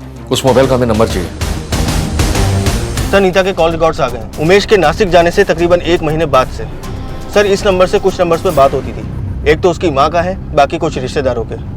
लेकिन सर एक ऐसा नंबर है जिसपे अक्सर उसकी बात हुआ करती थी। किसका नंबर है? सर नीलेश का। लेकिन उसका नंबर और कॉल डिटेल्स तो हमने चेक किए थे ना। जी सर, लेकिन ये उसका दूसरा नंबर है सर, जिसपे वो सिर्फ नीता से बात किया करता था, जिसके बारे में किसी को नहीं पता। कमाल है, देवर और भाभी एक घर में रहने के बावजूद फोन पर बात किया करते थे, क्यों? सर मुझे लगता है नीलेश ही वो इंसान है जिसे हम ढूंढ रहे थे। नीता के साथ जिसका संबंध था, शायद वो नीलेश ही हो। और एक ही घर में एक ही छत के नीचे रहने के बावजूद नंदन को उनके रिश्ते के बारे में पता ना हो, ऐसा हो नहीं सकता। दोनों को उठाकर लेकर आओ। Okay sir.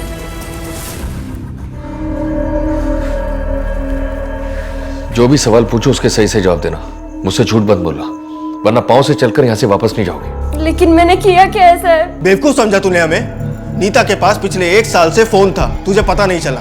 और तो और नीता और नीलेश का रिश्ता भाभी देवर से बदल के पति पत्नी का हो गया, तुझे भी पता नहीं चला। नहीं साहब, आपकी जरूर कुछ गलतफहमी हो गई, उनके पीछे ऐसा कुछ नहीं था साहब। कॉल रिकॉर्ड है मेरे पास तुम्हारे और नीलेश के बीच की बातचीत का, और जब उमेश को तुम्हारे और नीलेश के संबंध के बारे में पता लगा तो तुमने उसको मार डाला। उमेश को क्यों मारूंगी साहब?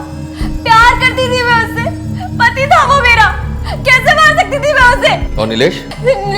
नीलेश को भी नहीं मारा मैंने, वो तो मुझे बच्चा। तो तुम मानती हो तुम्हारे और नीलेश के बीच में नाजायज रिश्ता था? हाँ, रिश्ता था दोनों के बीच में, ये मुझे पता था। लेकिन क्या? ये रिश्ता मेरी मर्जी का नहीं, मेरी मजबूरी का था।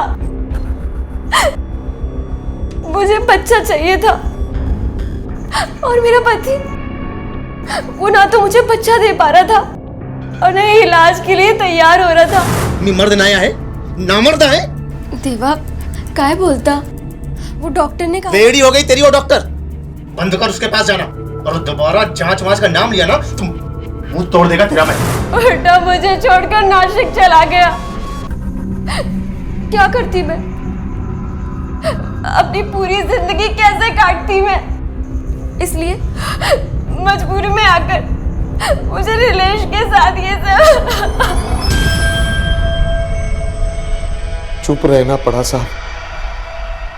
गांव में किसी से बात करता, अगर गांव में किसी को पता चलता तो गांव में मेरी इज्जत और खानदान का नाम चला जाता साहब, इसलिए। लेकिन मैंने किसी का खून नहीं किया साहब, मेरा विश्वास कीजिए। जिस दिन ये सब हुआ उस दिन मैं घर पर ही थी।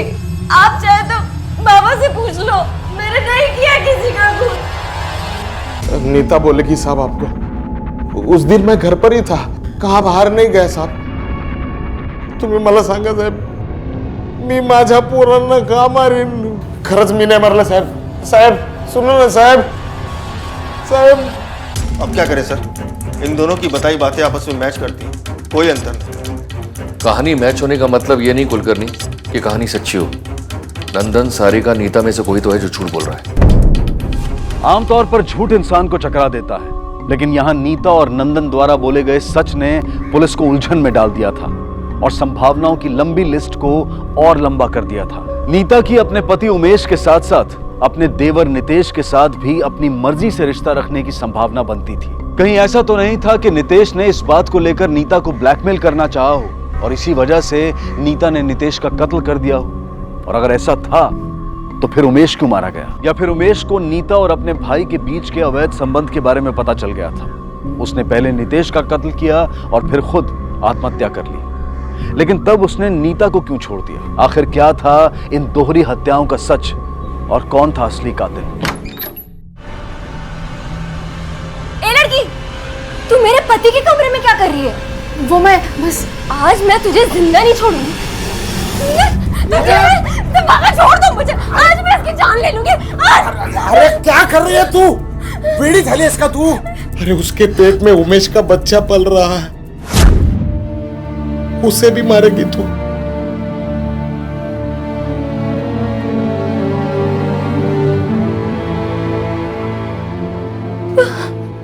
खोटा बोलते बाबा। नहीं, ऐसा नहीं हो सकता, ऐसा नहीं हो सकता बाबा, ऐसा नहीं हो सकता बाबा।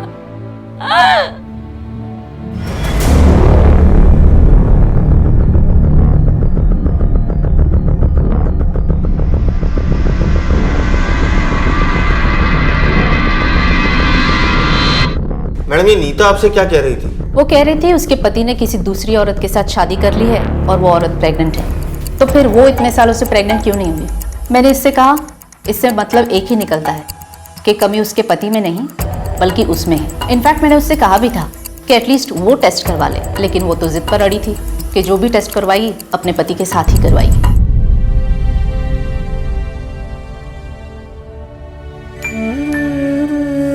क्या हुआ? तुम ठीक हो ना?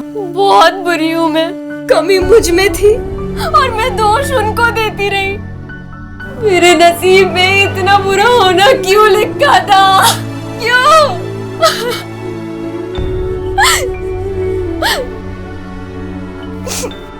इनका बच्चा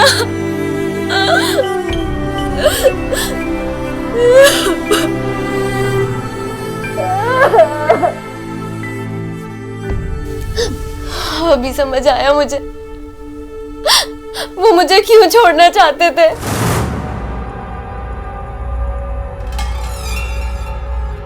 काय झाला? पूरे 4 महीने बाद लौटे आप, क्या हुआ? तुझा माझाशी काही संबंध नाही है, मुझे तोड़नी है ये शादी, अलग होना है, समझ लो?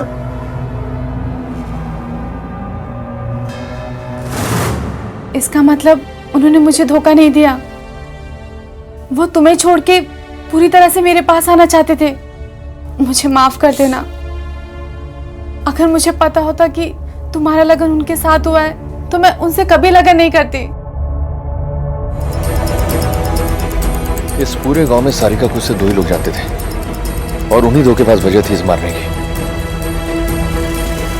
अरे हे काय करता है साहब? हाँ, वो मेरी बहू थी, उसके कोख में उमेश का बच्चा पल रहा था और आप मेरे ही घर पे धाड़ मार रहे हो। अंदर चेक करो। अरे साहब ऐका ना, साहब ऐका ना।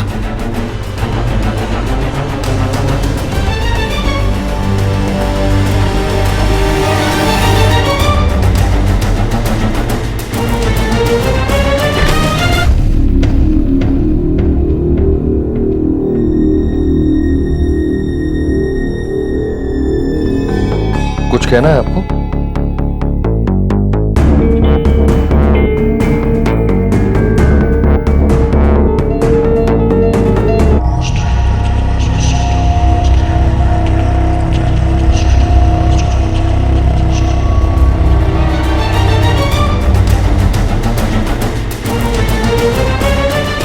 उसकी कोख में बच्चा था, वो भी तुम्हारे पति का। ये बात तुमसे बर्दाश्त नहीं हुई, इसलिए तुमने उसे मार दिया। नहीं साहब, नहीं, झूठ नहीं बोलूंगी साहब। शुरू में बहुत जलन हुई मुझे, मेरा मन भी किया कि मैं उसे मार दूं, लेकिन जब मुझे पता चला कि कमी मुझ में ही थी तो सारी नाराजगी दूर हो गई उससे। बस एक बाप किया था मैंने साहब। कैसा बाप? माजी भाई को सकू भाई, उसके चलते हुए ये सब। पिछले 7 साल से बिस्तर पे पड़े थी, 7 साल से। शुरू से बताओ, कब और कैसे हुआ? साहब, उस दिन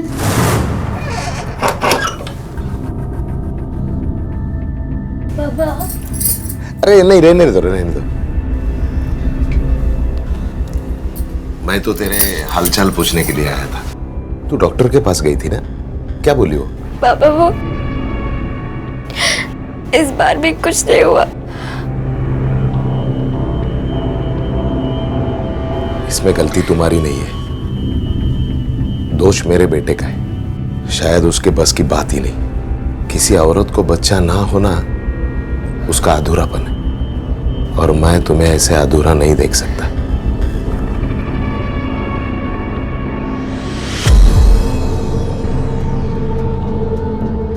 अब मैं तुम्हें दिखाता हूं।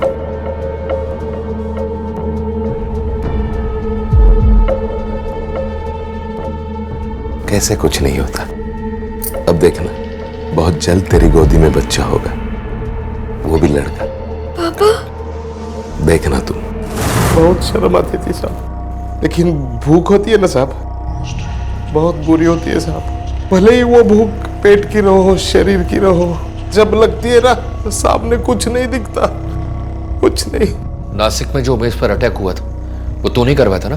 वो उमेश नीता को बोला कि मेरे को तेरे साथ नहीं रहने का, मैं तेरे को तेरी माँ के पास छोड़ेगा, नासिक चला जाएगा। मैं नहीं चाहता था साहब नीता मेरे से दूर जाए, इसलिए मैं नासिक गया। और बुढ़ा बोलता है कि मैं मरेगा तो मैं जमीन को छाती पे लेके जाएगा। मर या छाती पे।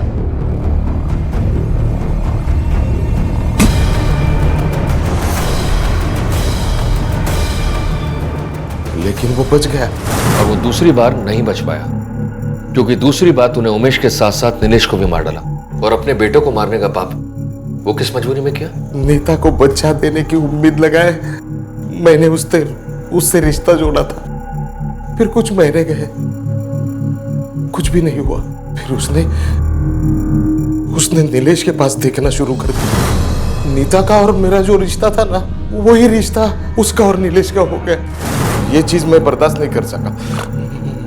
फिर मैं नीलेश का कुछ इलाज कर सकता हूँ क्या, ये सोचने लगा। लेकिन उतने में उमेश ने जमीन बेचने की जिद पकड़ ली सर।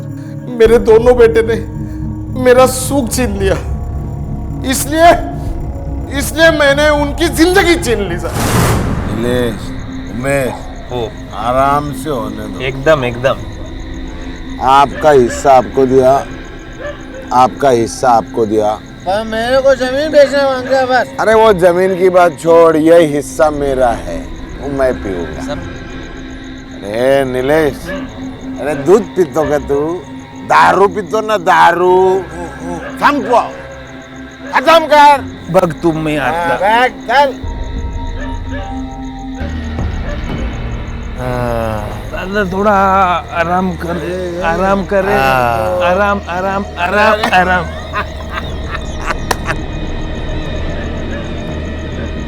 बाप हुआ मैं तुम्हारा, बाप।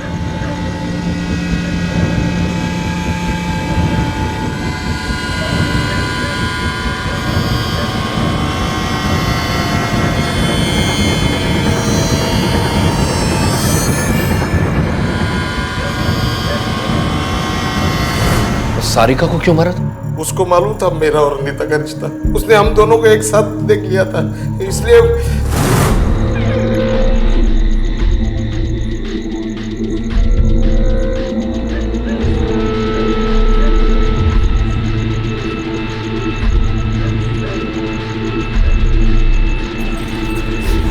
अब तू सारे सुख इधर ही भोग। अपनी चाहत का चुनाव और उसे पूरा करने का तरीका हमारी जिंदगी बना भी सकता है और बिगाड़ भी सकता है। नीता की चाहत गलत नहीं थी, वो सिर्फ मां बनना चाहती थी, जो कि हर औरत का सपना होता है। और दूसरी तरफ नंदन की चाहतें और जरूरतें भी नाजायज नहीं थी। दोनों की हालत और हालात मुश्किल थे, लेकिन चुनाव का रास्ता दोनों के सामने खुला था। तय उन्हें ही करना था कि हालात से लड़कर सही रास्ते पर चलकर अपनी चाहतों को पूरा करें, या फिर हालात के सामने हथियार डालकर गलत से समझौता कर लें। पर अफसोस कि दोनों ने दूसरा रास्ता चुना। नंदन ने नीता का फायदा उठाना चाहा और नीता ने भी अपनी चाहत को अपनी मजबूरी बनाकर उसे अपना इस्तेमाल करने की खामोश इजाजत दे दी। इन दोनों के इसे गलत चुनाव ने न सिर्फ उमेश और नितेश से उनकी जिंदगियां छीन ली, बल्कि उस मासूम लड़की सारिका और उसकी कोख में पल रहे बच्चे को भी मार डाला, जिन बेचारों का इस सब से कोई वास्ता नहीं था। ये बेहद जरूरी है कि हम सब अपने दिल में उठने वाली चाहत को नैतिक और सामाजिक भावनाओं की कसौटी पर कसने के बाद और उस पर पूरी तरह से विचार करने के बाद ही उसे पूरा करने के रास्तों का चुनाव करें। इसी विचार के साथ अब मैं अनूप सोनी आपसे विदा लेता हूं। फिर मुलाकात होगी अगले एपिसोड में एक और चौंका देने वाले केस के साथ। तब तक अपना और अपने परिवार का ख्याल रखें और देखते रहें क्राइम पेट्रोल डायल 100। सबक एक को सीख हम सब। जय हिंद। इस तरह के और भी एपिसोड देखने के लिए हमारे चैनल को सब्सक्राइब करें और बेल आइकन दबाना ना भूलें।